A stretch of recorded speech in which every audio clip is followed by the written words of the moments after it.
DPRD Banjarmasin menginginkan perubahan peraturan daerah tentang pajak daerah wan retribusi daerah kada hanya berorientasi pada peningkatan pendapatan asli daerah atau PAD. Namun regulasi tersebut juga harus memberikan perlindungan kepada pelaku UMKM, masyarakat berpenghasilan rendah, hingga kelompok rentan supaya kada terbebani oleh kebijakan pajak wan retribusi yang berlebihan.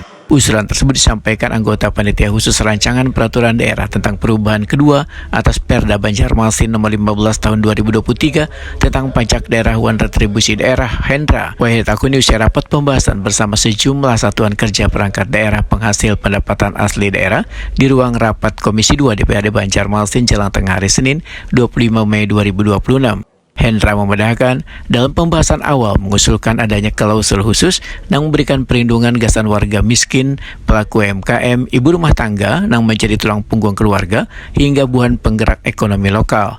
Menurut Hendra, revisi Perda harus mampu menghadirkan keseimbangan antara peningkatan pendapatan daerah wan rasa keadilan gasan warga. Politisi PKS ini menyatakan pemerintah perlu memberikan ruang gasan usaha yang hanyar tumbuh sebelum dikenakan kewajiban pajak wan retribusi secara penuh, karena perlu adanya tahapan atau skema khusus supaya pelaku usaha memiliki kesempatan berkembang dan memperoleh keuntungan terlebih dahulu.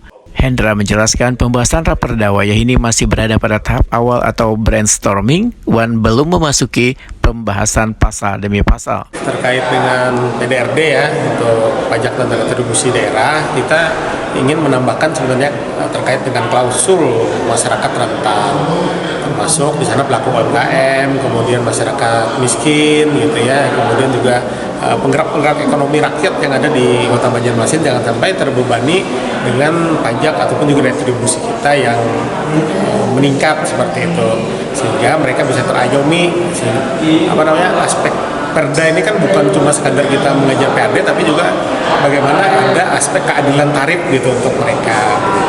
Tapi bukan untuk pelaku usaha ataupun apa ya, kita mengharap tetap ada tapi tidak sampai membebani mereka. Iya, tidak membebani kita, termasuk juga sebenarnya stimulus lah juga diberikan, jangan sampai kafe-kafe yang baru buka baru mereka tumbuh gitu sebagai UMKM langsung didatangi lalu ditagih pajak, sementara mereka juga belum untung. Jadi ada tahapan-tahapannya, lancarlah Kota Banjarmasin akan bijaksana terhadap ini. Karena kalau usulan itu memang sudah ada disampaikan.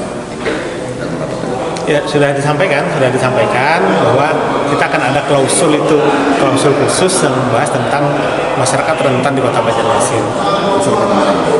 Ya, termasuk ya tadi UMKM, ya, kemudian juga bisa saja kelompok miskin gitu ya, yang berpenghasilan rendah, kemudian juga ibu rumah tangga yang memang bekerja single parent misalnya begitu, itu juga termasuk yang bisa kita lindungi.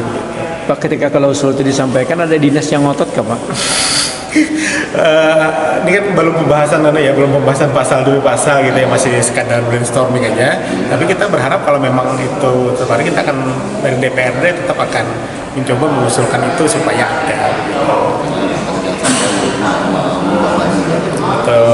Intinya kan kita berharap begitu keadilan tarif tadi, jadi jangan sampai aspek legalitasnya ada, tapi kemudian juga keadilan tarif tidak ada, bahkan implementasi tidak bisa gitu. Idenya banyak, pungutannya banyak, tapi tidak bisa ditarik, kan juga sia-sia juga gitu melakukan hal seperti itu. Hendra berharap revisi Perda pajak daerah wan retribusi daerah mampu menciptakan kebijakan yang kada hanya mendukung pembangunan melalui peningkatan pendapatan asli daerah, tetapi juga memberikan ruang tumbuh gasan pelaku usaha kecil dan menjaga keberlangsungan ekonomi warga Banjarmasin.